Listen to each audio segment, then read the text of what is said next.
Dear friends, कैसे हो आप सब। आई थिंक आप सभी बहुत ही अच्छे होंगे। एंड मैं सोनिया स्वागत करती हूँ आपका अपने चैनल लर्निंग विद हैप्पीनेस में। आज मैं बहुत दिनों बाद वीडियो बना रही हूँ। मेरी आंखों में थोड़ी प्रॉब्लम हो गई थी जिसकी वजह से मैं नहीं बना पा रही थी।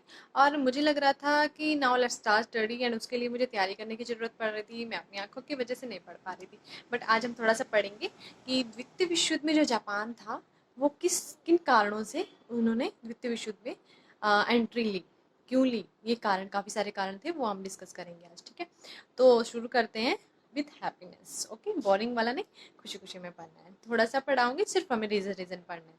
ओके, जो जो द्वितीय विश्व युद्ध था वो 1939 में स्टार्ट हुआ था, 1945 तक वो कंप्लीट हो चुका था।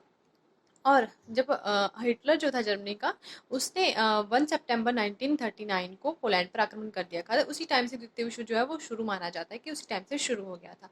तो जापान पहले नहीं चाहता था कि द्वितीय विश्व में शामिल हो, लेकिन हाँ 1949 में कुछ कारणों की वजह से उसे उसमें शामिल होना पड़ा। तो इसमें दो राष्ट्र थे राजनीतिक, जो दो गुट थे उसमें।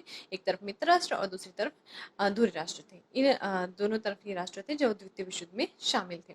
तो हम शुरू करते हैं। सबसे जो फर्स्ट वाला रीजन था वो था जापान की आंतरिक अशांति। जापान में जो जापान चीन जापान युद्ध हो चुका था, तो जापान को सफलता मिली थी। दूसरी जब द्वितीय चीन जापान युद्ध था, उस टाइम भी उसे सफलता मिली थी।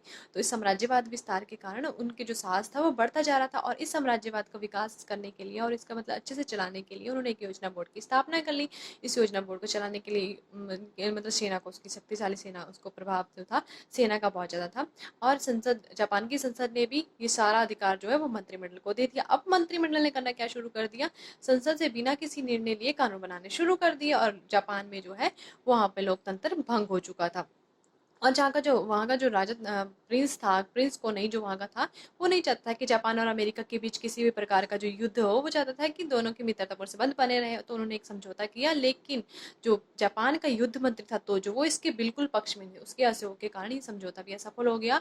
और वो चाहता था कि दोनों में युद्ध हो, क्योंकि एक तरफ तो मित्र राष्ट्र है जापान, मतलब अमेरिका, और जो जापान है वो धुरी राष्ट्र है। तो दोनों मित्र कैसे हो सकते हैं। तो उसने समझौते को असफल कर दिया और उसने एक नया मंत्रिमंडल बनाया जो कि दोनों के समर्थक, मतलब दोनों के मित्रता के समर्थक न होकर युद्ध के समर्थक थे। इनका इस कारण से जापान को द्वितीय विश्व में शामिल होना पड़ा। नेक्स्ट कारण है हमारा जापान की सेना की, जो सेना थी, युद्ध में रुचि।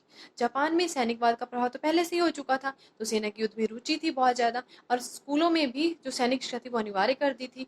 और जो तोजो के नेतृत्व में युद्ध यंत्र लोगों को प्रोवाइड करने लग गए थे। और साहित्यकारों ने भी अनेक प्रकार के साहित्यों के माध्यम से लोगों को जागरूक करना शुरू कर दिया। और जो सैनिकवादी की जो युद्धों की प्रवृत्ति थी, उस उद्देश्य के प्राप्ति और युद्ध की जो उनकी तृप्ति थी, इस प्रकार के उद्देश्यों की जो तृप्ति थी, वो केवल और केवल युद्ध के कारण ही हो सकती थी। इसलिए इनके कारण जापान को द्वितीय विश्व युद्ध में शामिल होना पड़ा था। इसके बाद है जापान की साम्राज्यवादी प्रवृत्ति। जो जापान था उसकी साम्राज्यवादी प्रवृत्ति, क्योंकि चीन जापान युद्ध में शामिल, जब युद्ध हुआ था तो वो सफल हुआ था। तो उसकी साम्राज्य, तो वो चाहता था कि चीन के साथ साथ एशिया पर भी अधिकार करे। तो और वो नहीं चाहता था कि चीन पर अन्य यूरोपीय शक्ति को अधिकार करे, क्योंकि जो जापान की जनसंख्या थी बहुत ज्यादा थी और वहाँ पे जो कारखाने थे, अतिरिक्त उत्पादन था, उसके लिए मंडियां जो थी, ये सभी उद्देश्यों की प्राप्ति जो है वो चीन से ही उन्हें हो सकती थी। तो वो नहीं चाहता था कि यूरोप की शक्ति उन पर अधिकार करे, अन्य कोई शक्ति। उन्होंने वो इस प्रकार की सरकार वहां पे बनाना चाहते थे कि जो जापान की समर्थक हो और किसी अन्य कंट्री को वहां पर आने ही ना दे। तो लेकिन जो यूरोप की अन्य शक्ति थी, वो इस प्रकार की जो उसका दखलंदाजी उसके अंदर थी, वो इसको बिल्कुल पसंद नहीं करते थे। और इसकी वजह से जापान और यूरोप की अन्य शक्तियों के बीच आपसी मतभेद बढ़ता गया। और ये एक कारण बना कि जापान को द्वितीय विश्व युद्ध में शामिल होना पड़ा। एंड नेक्स्ट कारण है कि जापान का एशिया का नेता बनने का एक कारण था।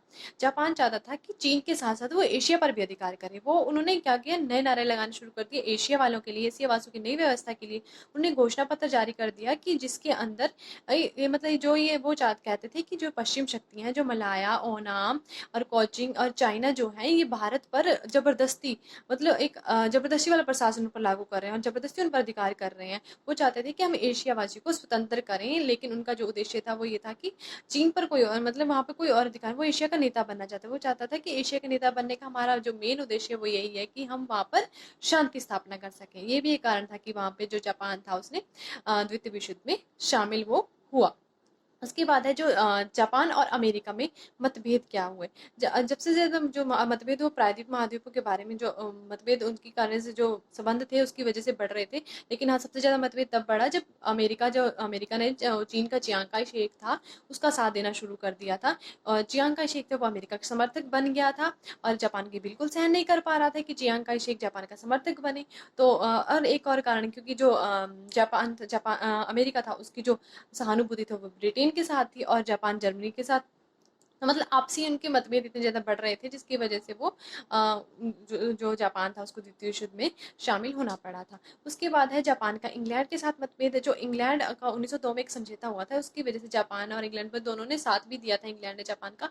लेकिन जब जापान ने चीन पर इतना अधिकार करना शुरू कर दिया और मतलब वो जड़ से उसको समाप्त करना चाहते तो इंग्लैंड वाले ये बिल्कुल पसंद नहीं करते क्योंकि इंग्लैंड के जो हित थे वो काफ़ी ज़्यादा चीन से जुड़े हुए थे और उनको मतलब काफ़ी सारे रास्ते जो व्यापार करने के लिए काफ़ी सारे रास्ते जो युद्ध यंत्र वगैरह उनको प्रोवाइड करवा दिए जाते थे वो सारे चीन से रिलेटेड थे।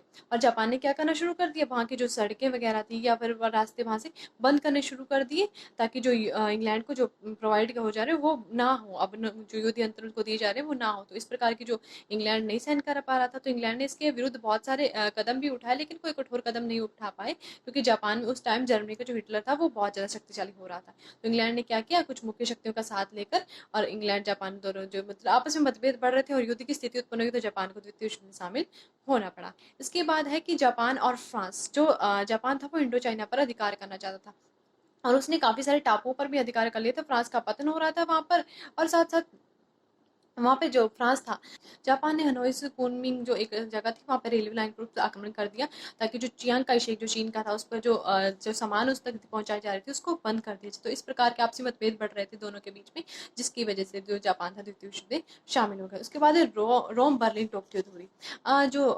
जो जापान था वो जापान रूस से अपनी सुरक्षा के लिए उन्होंने एक समझौता कर लिया था कि मतलब रूस के साथ उन्होंने एक समझौता कर लिया। इस समझौते का जो मेन उद्देश्य था वो यही था कि एक संधि कर ली थी इसके युद्ध की जो रूस है वो एशिया और यूरोप के अन्य जो स्वराज्यवाद जो विस्तार हो रहा है उसको रोकना उसका मेन उद्देश्य था।